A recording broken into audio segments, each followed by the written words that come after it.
سلام كما يتصنحوا تفتواتن كبراتن تخطاتلتي ددبي تي في نساع زدالنا لكم حصرتن وانا زينات تاتجنا لكم قريبنا لنا كتكتاتوا لنا عدمنايو بك اندي ارستنت بتاتهم فليمنا لنا منغست بلصقنا ካብ 5 ክሳብ 14 ኪሎ ሜትር ከትቀዓ ዝኽእላ FPV ዝተባሃላ ድሮናት ብኣሽሓት ናብ ኢትዮጵያ ብምእታው እናገጣጠመ ከም ዝርከብ ተሓቢሩ አብይ አህመድ ኣብ ልዕሊ 5 ወታደራዊ መራሕቲ ትግራይ መጥቃዕቲ ድሮን ንምክያድ ይዳሎ ከም ዘሎ ተገሊጾም ነበር ሓላፍ ስታፍ ሰራዊት ምክልኻል ኢትዮጵያ ጀነራል ሳሞራ ዮኑስ ኣብ ትግራይ ናይ ሓሳብ ፈላላይ ክላዓልን ከሎ ብኹናት ጥራይ ንምፍታሕ ዝግበር ቅድድም ደው ክብል ኣለዎ ክብል ገሊጾም ውድብ ስምረት ኣብ ከተማ መቐለ ክፍጽሞ ዝሓሰቦ ትልሚ ተቃሊዖም ኢትዮጵያ ብርግጽ ወደ ባሕር ክትረክብያ ክብል ጀነራል አለምሸት ደግፌ ተዛሪቡ አብያተ ምክር ፍትሒ ኣብ ምስፋንን ተሓታትነታ ምርግጋጽን ልዑል ግደ ከም ዘለውን ተገሊጹ ናብ ዝርዝሩ ሰጊርና ኣለና ምስዕለታዊ ዜናታት ቢንያም ሓድሽ ሰናይ ምክትታል መንግስቲ ብልጽግና ካብ 5 ክሳብ 14 ኪሎ ሜትር ከትቀዓ ዝኽእላ FPV ዝተባሃላ ድሮናት በአሽሓት ናብ ኢትዮጵያ ብምእታውና ገጣጠመን ከም ዝርከብ ተሓቢሮም እተን ዝተገለጻ ድሮናት ዋግአን ሕሳራት ምዃነን ፍልፍላትና ዝሓበሩ ኮይኖም ኣብ ዓውደ ግንባር ዘብጽሖ ዕንወት ግን ብጣዕሚ ሓደገኛ ምዃኑ ገሊጾም እተን ከምዚ ዝዓይነተን ድሮናት ኣብ መንጎ ሩስያን ዩክሬንን ዝካየድ ኣብ ዘሎ ደማዊ ኩናት ዘውርዶ ዘለዋ ጉድኣት ልዑል ምዃኑ ዝተሓበረ ኮይኖም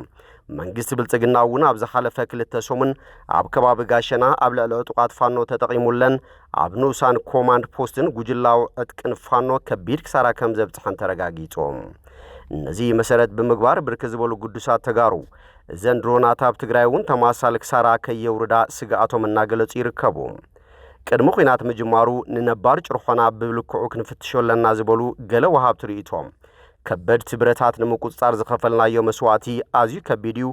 ማሪኽናየን እውን ብዙሕ ከይተጠቐምናለን ምስ ተተኮስተን ብድሮናት ተወቂዐንየን ብምዃኑ ነዝግቡእ ቅድመ ጥንቃቄ ክግበር ከም ዝግብኦ ኣተሓሳሲቦም ብልጽግና ዛጊት ድሮናት ብበዝሒ ብምእታው ዓቕምታቱ እናዓበየ ዝርከብ ኮይኑ ብተወሳኺ ካብ 5 ክሳብ 14 ኪሎ ሜትር ከትቀዓ ዝኽእላ FPV ዝተባሃላ ድሮናት በኣሽሓት ናብ ኢትዮጵያ ኣእትዩ ብቐጻልነት እናገጣጠመ ይዝርከብ ስለዚ ኣብዚን ካልኦት ምዝዝምድና ዘለዎም ተግባራትን ናይ ባዕሉ ዝኾነ ስርዑ መሓውር ተጣይሽሉ ክስራሓሉ ይግባእ ዝበሉቶም ወሃብቲ ርእይቶም እነዚ ቴክኖሎጂ ዘንቀሳቕሱ በዝሒ ሰባት ብምዕላም ዝተፈላለዩ ፍልፍላት ብምጥቃም ንኽኣትዋ ድማ ክስራሕ ከም ዝግባኦም ኣመላኺቶም አብይ አህመድ ኣብ ልዕሊ 5 ወታደራዊ መራሕቲ ትግራይ መጥቃዕቲ ድሮን ንምክያድ ይዳሎ ከም ዘሎ ተቃሊዖም ኣብዙዋን እዚ አብይ አህመድ ዓሊ ብፍላይ ኣብ ልዕሊ 5 ወታደራዊ መራሕቲ ትግራይ መጥቃዕቲ ድሮን ንምክያድ ብትክክል ዝነብሩሉ ዝሰርሑሉ ወይ ዝእከብሉ ቦታ ናይ ምፍላይ ጂኦሎኬሽን ብዕቱብ ይሰርሕ ከም ዘሎ ዝተረኸበ ሓበሬታ ረድዮም ብመሰረት እዚ በቀዳምነት ታርጌት ክገብሮም ዝደሊ መራሕቲ ሰራዊት ድማ ጀነራል ምግበይ ኃይለ ስላሴ ግርማይ ወይ ከዓ ወድም በይተይ ኮሎኔል ገብረ ጻድቃን ምዃኖም ተገሊጾሎም እዚኦም ቀንዲ ተጠመቲ ዝገበሮም ቀንዲ ምኽንያት ድማ ብቐጥታ ምስ ፋኖን ሻዕብያን ኮይኖም ሃገር ንምፍራስ ይሰርሑ ዝብል ምዃኑ እዩ ንምፍላጥ ተኻኢሉ ዘሎም ነዞም ልዕል ክብል ዝተዘርዘሩ 3 ወታደራዊ መራሕቲ ምሰጥቃዕ ድማ ብወገን ትግራይ ክስዕብ ዝኽእል ግብረ መልሲ ርዩን ኣመዛዚኑን ኣብ ካልኣይ ዙር ኣብ ልዕሊ ጀነራል ዮሐንስ ወልደጀወርግስ መዲድ ኣብ ልዕሊ ጀነራል ፍስሓ ማንጁስን መጥቃዕቲ ድሮን ንምክያድ ትልሚ ከም ዘውፅአ ተሓቢሩ እቲ ዝተረኸበ ሓበሬታ ከም ዘመላኸቶ እቲ መጥቃዕቲ ክካየድ ተሓሲቡ ዝነበረ ቅድሚ 3 ኣዋርሕ ሓቢሉ ሓይሊ ምክልኻል ኢትዮጵያ ጀነራል ምግበይ ኃይለን ፋኖ የተሓባብራሎ ዝብል ክስ ኣቕሪቡ ኣብ ዝነበረሉ እዋን እንትኸውን ኮይኑ ግና ኣብ አዲስ ኣበባ ዝርከቡ ኣማኸርቲ ብልጽግና ጉዳይ ፖለቲካዊ ቅልውላው ትግራይ ክሳብ ጸቢቑ ዝጋደድ ቁሩብ ህድእ ንበል ዝብል ሓሳብ ምስ ኣቕረበ ከም ዝተደገፈ ተፈሊጡ አብይ አህመድ ኣብ ልዕሊ ድሮንን ኃይለ ኣየርን ፍሉይ ዝኾነ ባህግን እምነትን ዘለዎ ሰብ እዩ ከም ዝከራ ፓርላማ ቀሪቡ እስራኤል ኣብ ልዕሊ ኢራን ኩናት ኣብ ዝኸፈተትሉ እዋን ወታደራታ ናብ ኢራን ከይሰደደት በመጥቃዕቲ ኃይለ ኣየር ጥራይን ዝደለየቶ ወታደራዊ መርሐ ቀንፂላ ሾቶኣ ከም ዘዓወተት ዘመላኽት ዘረባ ምዝራቡ ኩሉ ዝክሮ ሓቂ እዩ ስለዚ ኣብ መወዳእታ ክብሎ ዝደሊ ይብል ጋዜጠኛ ፍኖት ሚድያ ኃይለ ሚካኤል እዞም መራሕቲ ንባዕሎም ጥንቃቄ ክገብሩ ይግባእ ትማሊ ሰራዊት ትግራይ መሪሖም ፍሉይ ታሪክ ሰርሑ ወታደራውያን መራሕቲኦም ልዕሊ ኩሉ ድማ ተጋሪዮም ስለዚ ኣብ ጥቆም ዘለኹም ሰባት ኩሉ ሻብ ጥንቃቄ ክገብሩ ንገርዎም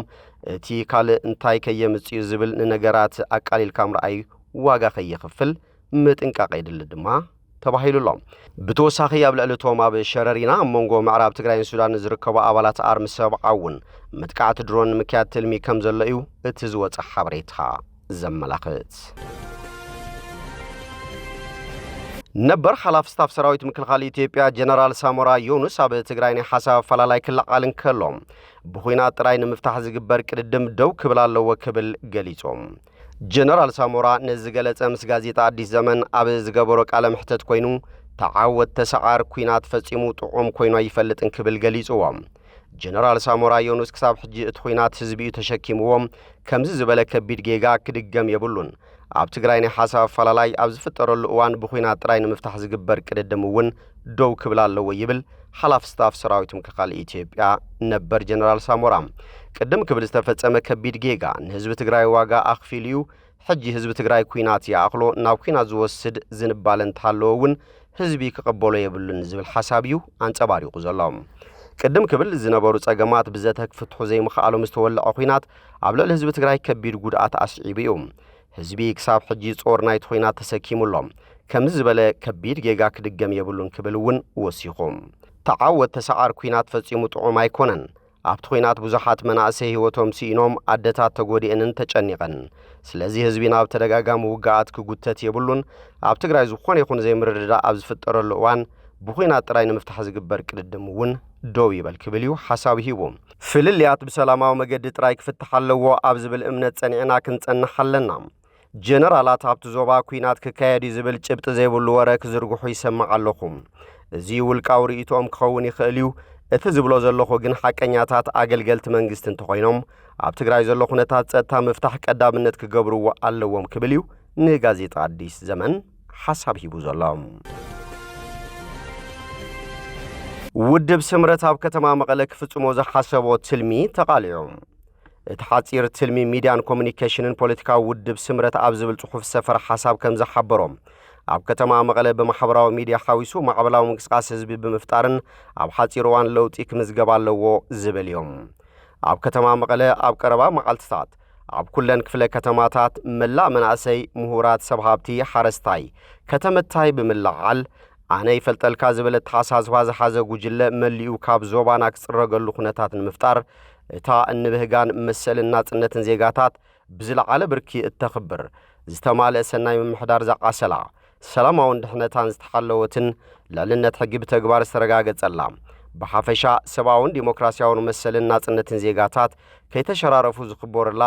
ምዕሪትን ምዕብልትን ከተማና ንምህናጽ ኣብ ጎኒ ውድብ ዲሞክራሲያዊ ስምረት ትግራይ ዓሲልና ንምቅላስ እዚ ሓጺር ትልሚ ኣዳሊና ኣለና ይብል ዕላምኡ ድማ ኩናት ብምትራፍ ሰላም ምውሓስ ውዕሊ ፕሪቶርያ ከይተሸራረፈ ብምፍጻም ግዛኣታዊ ሓድነት ምምላስ ተመዛበልቲ ናብ መረበቶም ምምላስ ሓዋፋይ ስግር መንግስቲ ብምጥያሽ ንዝተመረጸ ሕጋዊ መንግስቲ ትግራይ ምርካብ ንቐጻሊ መረጻ ምድላው እዚ ምንቅስቓስ ኣብ ትግራይ ፖለቲካዊ ለውጢ ክመጽእ ዝደሊ ወይ ከዓ ዝብህግ ትግራዋይ ውድብ ሲቪክ ማሕበር ውልቀ ሰብ ተበታቲኑ ካብ ምቅላስ ሓበራዊ ግንባር ብምፍጣር ሓይሉ ዘዋህልለሉን ለውጢ ክቀላጠፍ ዝሕግዘሉን ፖለቲካዊ ባይታ ይብል ዝርዝር አፈጻጽሙን ቀጸልቲ ናይ ቃልሲ አንፈታትን ብዝምልከት ድማም ብሚድያን ማሕበራዊ ሚድያን ማዕበል ምንቅስቃስ ወይራ ሚድያ ዝብል ድሕረ ገጽ ብምኽፋት ነጠፍቲ ማሕበራዊ ሚድያን ቲክቶከራትን ዩቲዩበራትን ካብ ላዕሊ ክሳብ ታሕቲ ብጉጅለ ሚድያን ኮሙኒኬሽንን ተዳልዩ ዝተዋሃበ መደብ ብፍላይ ኣብ ዝግበር ማዕበል ምንቅስቃስ ደለይቲ ለውጢ ምንቃሕ ምልዓል ስቲከራትን በረርቲ ጽሑፋት ምብታን ሕትመታት ብምክያድ ምሳብ ርክብ ህዝብን ኮሙኒኬሽንን ዝነጥፉ ተቃውምቲ ውድባት ጥምረት ብምፍጣር ዝተዋሃበ ዕዮ ብብቕዓት ምፍጻም ከም ዝኾነ እዩ ኣስፊሩ ብተወሳኺ ፊት ንፊት ከጥቆና ስለ ዝኽእሉ ብሰላሕታ ናይ ምትእምማን ስራሕቲ ብምክያድ ኣብ ቤተ ክርስቲያን ምህለላ ክካየድ ኣብ ነጋዶ ኣብ ግብርን መስርሕን መሸጥን ተዓዳድላ ኣብ ተማሂሮም ስራሕ ሰኣኑ መናእሰይ መንበር ዘይተዋሃቡ ስድራ ስዋዕትን ሓርበኛታትን ካሕሳን መጠሻን ዘይተዋሃቡ ደቂ ሓረስቶትን መምሃራን ዩኒቨርሲቲን ሪፈራል ሆስፒታላትና መናኸርያ ምስ ነዳዲ ተኣሳሲሩ ዘሎ ጸገም ሰብ ተሽከርከርትን ሰብ ባጃጃትን ክለዓዓሉ ብሰራዊት ዝተቐጥቀጡ መናእሰይን ምልዓዓል ክግበር ኣብ መቐለ ከባቢ 250 ዝኾኑ ዲዲአር ዘይተኻተቱ ሪፐብሊካን ጋርድ ዝነበሩ ወዘተ ፖቴንሻል ጌርካ ምስራሕ ብፍሉይ ኣብ ከተማ መቐለ ዘሎ ናይ ሙስሊም ምክፍፋል ቅሬታ ከምኡውን ናይ መምሃራን መሃያ ክኽፈል ቤት ፍርዲ ወሲኑ ንዑ ጠሚቱ ተዋሂቡ ዘሎ እግድ ኣብ መምሃራን ፈጢርዎ ዘሎ ቁጣዕን ስለ ዘሎ ነዚ ኣስፊሕካ ብምውሳድ ነቲ ዓመፅ መላዓዓልን መራሕትን ክኾኑ ምግባር ክብል እዩ ኣቐሚጥዎ ዘሎ ምሳብ ከባቢና ዘለው ሰራዊት ምዝቀርቡኻን ዝፈልጡኻን ተቀራሪብካ ብምስራሕ ናብ ሓራ መሬት ክጽንበሩ ዘይከኣሉ ፈሪሶም ናብ ገዝኦም ክኸዱ ኣብ ኣሃዱኦም ዝጸንሑ ሰራዊት ድማ ግፍዒ ከይፍጽሙ ምስ ህዝቦም ክውግኑ ቃልሲ ምክያድ ዝብል እውን ካሊእ ኣንፈት ቃልሲኡ ክብል ኣስፊርዎሎም ኣብ ክፍለ ከተማን ጣብያን ተማሳሊ ኮሚቴ ምዝርጋሕ ኣድላይ ምዃኑ ዝሓበረ እቲ ሰነድ ውድብ ስምረት ከጋጥሙን ዝኽእሉ ጸገማት ሕድሕድ በማሕበራዊ ሚዲያ በቲክቶከራት በዩቲዩበራትን ክቃልዑን በማሕበረሰብ ዓለም ክጽልኡ ምግባርን በቲ ዝፈጠርዎ ጉድለት ድማ ህዝቢ ተሸغሪሩ ንድሕሪት ከይምለስ ሓሪኑን ተቆጢዑን ንዝበለጸ ቃልሲ ክላዓል ምግባር እዩ ይብል ዝፍጸመሉ እዋን ድማ በብርክ ከተማ ዕለት 3 ወርሒ 3 2018 ዓመተ ምህረት ሓጺር ገምጋም ብምግባር ትልሚ ኣዳሊኻ ናይ ስራሕ መቐለ ዕዮ ጌርካ ምውፋር ክሳብ ዕለት 10 ሕዳር ድማ ምስ በብኽፍለ ከተሙን ዝተቐመጡ ኮሚቴታትን ሙሉእ ምርድዳእ ብምፍጣር ምድላው ምውጋን ሕዳር 16 ዝተበጽሐ ገምጊምካ ንላዕሊ ጸብጻብ ምቕራብ ይብል ካብ ዕለት 12 ክሳብ ዕለት 16 ሕዳር ድማ ብዝተኻእለ መጠን ስራሕ ደው ናይ ምባል ኣድማ ክህሉ ምግባር ካብ ዕለት 12 ክሳብ 20 ሕዳር ዓመጻትን ሰልፍታትን ምክያድ ምዃኑ ይሕብር እቲ ዝተቓልዐ ሰነድ ቀድሞ ኩሉን ልዕሊ ኩሉን ኣብ ትግራይ ኣነ ዝፈልጠልካ ዝብለት ሓሳስባ ዝሓዘን ጉጅሉኡን መሊኡ ክሕከኽ ትግራይ ናይ ኩሉ ሓሳብ ዘለዎ ትግራዋይ ሓሳብ ዝቐርበሉ ኮታስ ትግራይ ናይ ኩሉ ትግራዋይ ክትከውን ምግባር ይብል ነዚ ኣብ ላዕሊ ዝሓዝናዮ ትልምን ምፍጻም ውዳበታትና ተጠቂምና ኣብ ህዝቢ ዝበጽሑ ዘለዉ መጥቃዕታት ብፍላይ ብውራ መሬት ክሳቀ ዝግበር ዘሎ ህዝቢ ጸጥታ ትግራይ ተዘሪጉ ሰናይ ምምሕዳር ከይህሉ ተጨኒቁ ዘሎ ዜጋና ክሳብ መዓዝ ዝብል ንቕሓት ወኒኑ ቃልሶ ሕይሉ እምብንምልኪ ንመግዛእት ኢሉ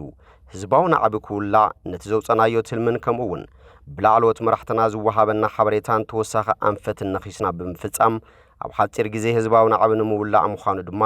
ኣመዛዘሚ ሓሳብ ኣስፊሩሎም ነዚ ዘፈጽሙ ዋና ዋና ፈጸምቲ ኣካላት ኢሉ ዝጸርሖም ድማ ነጠፍትን መንቃሕትን ማሕበራዊ ሚድያ በዝሒ 150 ሰብ ብቲክቶክ ዝነጥፉ ድማ 17 ሰባት ጋይዳትን ኢትዮበራትን 2 ሰብ ብለይቲ ተወዲቦም ዝተዋሃቦም ጽሑፋት ኣብ ጽርግያ ኣብ ፓሎታት ግድግዳታትን ክጽሕፉን ክልጥፉን ዝኽእሉ በዝሒ 20 ሰባት ንከናቲራታትን ንባነራት ናሽልማት ፍሬማትን ካልኦትን ድምር 70,000 ብር በጀት ክምደብ ድማ እቲ ብሚድያን ኮሙኒኬሽን ከተማ መቐለ ውድብ ስምረት ወፂኡ ዝተባሃለ ሰነድ ኣመላኺቱሎም ኢትዮጵያ ብርግጽ ወደብ ባሕር ክትረክብያ ክብል ጀነራል ኣለምሸት ደግፌ ተዛሪቡ ወደብ ባሕር ናይ ምርካብ ጉዳይ ተልዓይሉ እዩ ብዙሓት ሃገራት እውን ተሰማሚዐናሉ እየን ዝበለ እቲ ጀነራል ኣብ ፈጻጽሙ ጸገማት ክህሉ ይኽእል እዮም ከቢድ ክኸውን እውን ይኽእል እዩ ግዜ ክወስድ እውን ይኽእል ኢትዮጵያ ወደብ ባሕር ምርካባ ግን ዘይተርፍ ይክብል መዘራረብ ዝኾነ ሓሳብ ሂቡሎም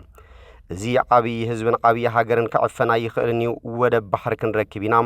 ነዚ ንምዕዋዝ ዝሕግዝ መንገዲ ድማ ብቐንዱ ብሰላማዊ መንገዲ ምዃኑ ንኣምን